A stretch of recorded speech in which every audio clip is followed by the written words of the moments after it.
Hello everyone, I welcome you all in your accountancy class. Today we will revise our fourth chapter which is retirement of a partner. तो यहाँ हम बात करेंगे कि जब partner firm से retire होता है तो उस टाइम पर क्या क्या अकाउंटिंग ट्रीटमेंट किए जाते हैं।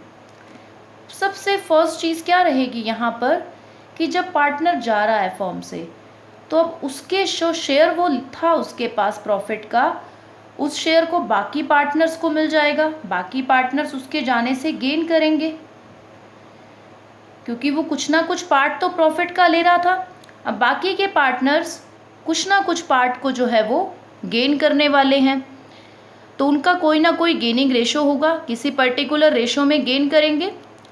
तो पहली चीज़ जो हमें यहाँ पर निकालनी होती है वो है रिमेनिंग पार्टनर्स का गेनिंग रेशो, क्योंकि ये गेनिंग रेशो आगे हमें हेल्प करता है अकाउंटिंग ट्रीटमेंट करने में।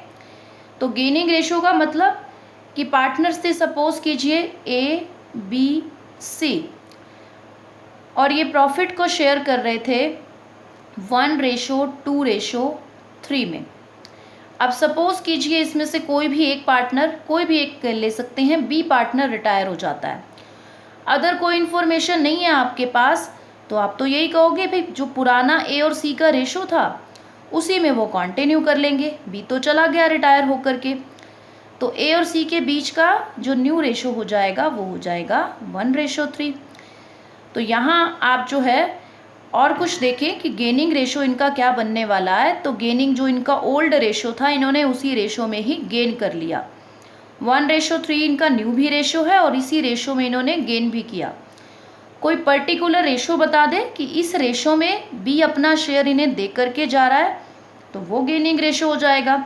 सपोज बोल दे कि बी अपना शेयर दोनों को इक्वल दे करके जा रहा है, बी चाहता है कि मैं दोनों को अपना शेयर इक्वली दे करके जाऊँ, तो आपका जो गेनिंग रेशो है वो क्या हो जाएगा 1:1। अगर तो अदर इन्फॉर्मेशन है कि किस रेशो में रिटायरिंग पार्टनर अपना शेयर देगा तो वही आपको लेना है, नहीं है तो फिर ओल्ड रेशो में ही ये गेन कर लेंगे। तो यहाँ बहुत सिंपल सी चीज़ है, गेन करने का मतलब क्या है कि इनका जो नया रेशो है वो ज़्यादा है comparatively to their old ratio. तो new ratio minus old ratio जब आप करते हो तो आप फाइंड करते हो गेनिंग रेशो।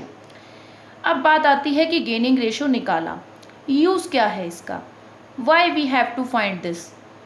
तो इसका यूज़ होता है जब आपको करना होता है ट्रीटमेंट ऑफ गुडविल।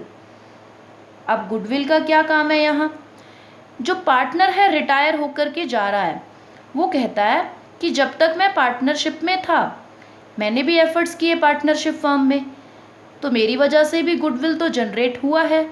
यहाँ मैं बात कर रही हूँ सेल्फ जनरेटेड गुडविल की।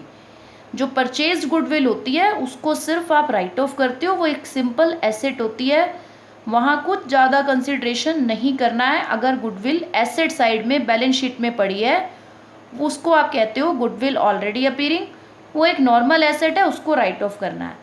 लेकिन जो ये स्पेशल ट्रीटमेंट की बात की जाती है जब भी गुडविल के, जब भी कहा जाता है कि ट्रीटमेंट ऑफ गुडविल करना है, गुडविल फर्म की इवैल्यूएशन करके इतनी मिली है आपको, तो वो हमेशा आपकी गुडविल होती है सेल्फ जनरेटेड गुडविल, क्योंकि उसी की वैल्यू को फाइंड आउट करना पड़ता है। मालूम नहीं होता है ना कितने की जनरेट हुई है, क्योंकि सेल्फ जनरेट हो जाती है, उसी का वैल्यूएशन करते हैं हम, और उसी के लिए ही ये स्पेशल ट्रीटमेंट किए जाते हैं जिनकी हम बात करेंगे।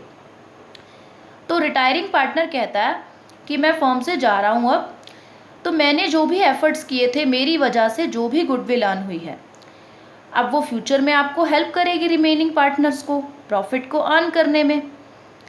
प्रॉफिट तो बढ़ेंगे उस गुडविल की वजह से। तो वो रिटायर वाला पार्टनर बोल रहा है कि भाई मेरा जो प्रॉफिट का शेयर था आप लोगों ने गेन किया है, आप लोगों को गेन हुआ है मेरे जाने से, तो उस गेनिंग रेशो में आप मुझे इस गुडविल के लिए कॉम्पनसेट कीजिए, एटलीस्ट एट प्रेजेंट तो कीजिए, फ्यूचर में तो आप लोग जो है वो मैं पार्टनर नहीं रहूँगा। एट प्रेजेंट जिस रेशो में भी गेन करेंगे पार्टनर्स वो अपनी उस रेशो में कॉम्पनसेशन देंगे रिटायरिंग पार्टनर को। जैसे मैंने यहाँ कहा कि बी रिटायर हो रहा है तो बी को मिलने वाला है कॉम्पनसेशन। ए और बी जो है वो कंट्रीब्यूट करेंगे। ए का कैपिटल अकाउंट डेबिट, क्योंकि अगर दोनों ने गेन किया है तो दोनों कंट्रीब्यूट करेंगे। अगर सपोज कीजिए अकेला ए या अकेला सी गेन करता तो फिर वो अकेला ही कंट्रीब्यूशन देता, सेक्रीफाइस करने वाले पार्टनर को भी और जो रिटायर हो रहा है पार्टनर उसे भी। यहाँ रिटायर हो रहा है बी, तो बीस कैपिटल अकाउंट। तो जितना भी बी का गुडविल में शेयर बनेगा। अब जैसे यहाँ पर आप देखें तो आपके पास बी का शेयर जो है वो कितना बन रहा है आपके पास 2/6 या आप कह लें 1/3। अब अगर गुडविल फॉर्म की है लेट अस सपोज 18,000, तो बी का जो शेयर है गुडविल में वो कितना है 6,000। तो 6,000 का बी का शेयर है, 6,000 बी को मिलना है। अब ए और सी ने जो है वो जिस भी रेशो में गेन किया है उस गेनिंग रेशो के अंदर जो है वो ये बी को कॉम्पनसेशन दे देंगे। इक्वल किया है तो 3,000 में दे देंगे, और अगर 1:3 में किया है तो 1:3 में पे कर देंगे। बस गेनिंग रेशो में इन्होंने पे कर देना है इसको। तो ये तो बात हो गई सेल्फ जनरेटेड गुडविल का ट्रीटमेंट। दूसरा मैंने बता ही दिया कि अगर आपकी परचेज गुडविल है वो हमेशा आपको ये वर्ड यूज़ करेगा कि goodwill already appearing in books. It means वो बुक्स में शो हो रही है। बुक्स में जो वही गुडविल शो की जाती है जो आपकी परचेज्ड गुडविल होती है, जिसके लिए आप मनी पे करके उसको परचेज करते हो, उसको बस राइट ऑफ करना होता है नॉर्मल एसेट की तरह।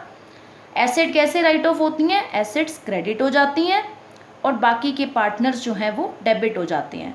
तो तीनों पार्टनर्स डेबिट होंगे। आई रिपीट, रिटायरिंग पार्टनर भी डेबिट होगा अगर ओल्ड गुडविल आपको ऑलरेडी अपीयरिंग वाली शो हो रही है बुक्स में।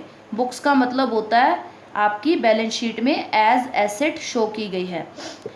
तो उस गुडविल से आपने तीनों ही पार्टनर्स को डेबिट कर देना है। ये गुडविल आपकी परचेज्ड वाली है, ये ध्यान रखेंगे, इस चीज़ में कंफ्यूज नहीं होना है। जब लिखा जाता है goodwill valued at, it means खुद वैल्यू निकाला है, सेल्फ जनरेटेड है, गेनिंग रेशो में या सेक्रीफाइस रेशो में उसको ट्रीटमेंट दो।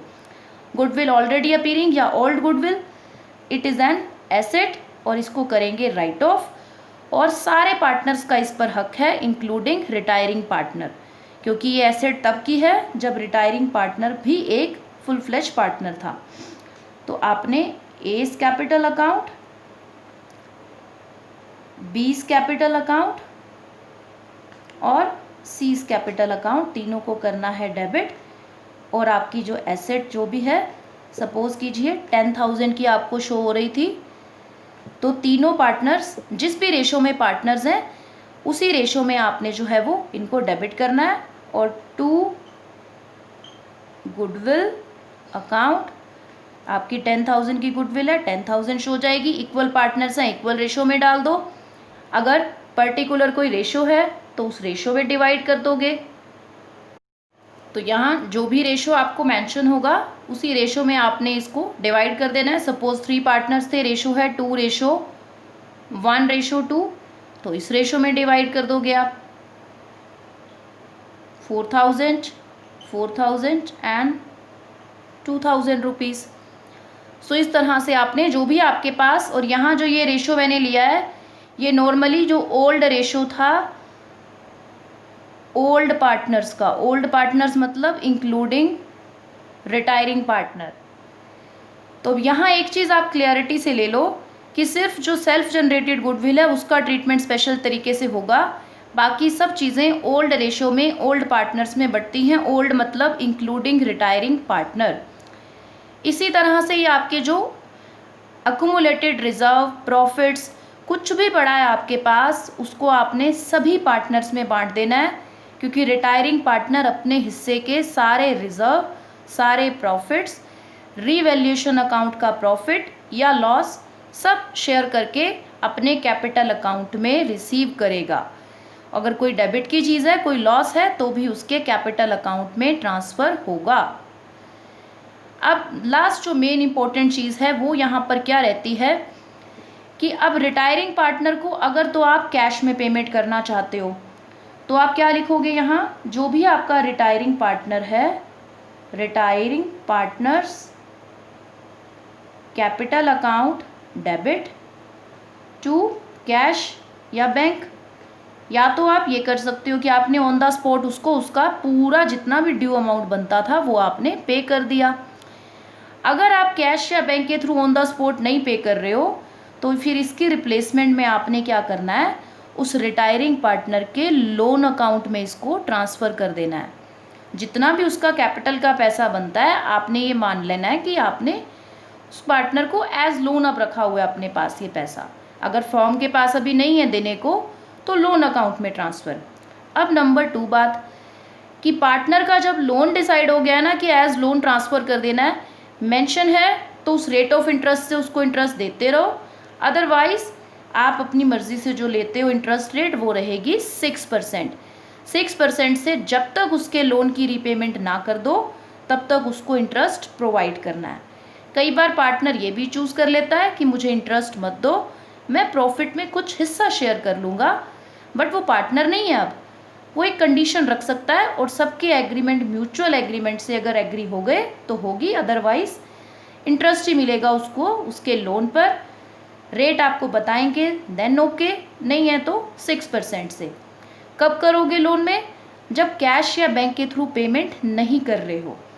कुछ मेंशन ना हो तो अज्यूम कर लेना है कि पेमेंट सारी कर दी गई है, आपने पेमेंट करके ही ख़त्म करना है सम को। स्पेशली कह दे कि पेमेंट नहीं हो रही तो लोन अकाउंट में ट्रांसफ़र करोगे। सारे ड्यूज़ जितना भी उस पार्टनर के हिस्से का बनता है अमाउंट, उसकी कैपिटल हो गई, उसका कोई इंटरेस्ट ऑन कैपिटल पड़ा है, प्रॉफिट में हिस्सा, रिजर्व्स में हिस्सा है और उसके हिस्से की जो गुडविल है जो उसको बाकी पार्टनर दे रहे हैं, ये सारा अमाउंट। तो इस तरह से आपको ये कुछ मेन बातें थी रिटायरमेंट ऑफ पार्टनरशिप से रिलेटेड। तो न्यूमेरिकल को प्रैक्टिस करें, इंपॉर्टेंट चीज़ें हम ऑलरेडी डिस्कस कर चुके हैं। Thank you so much.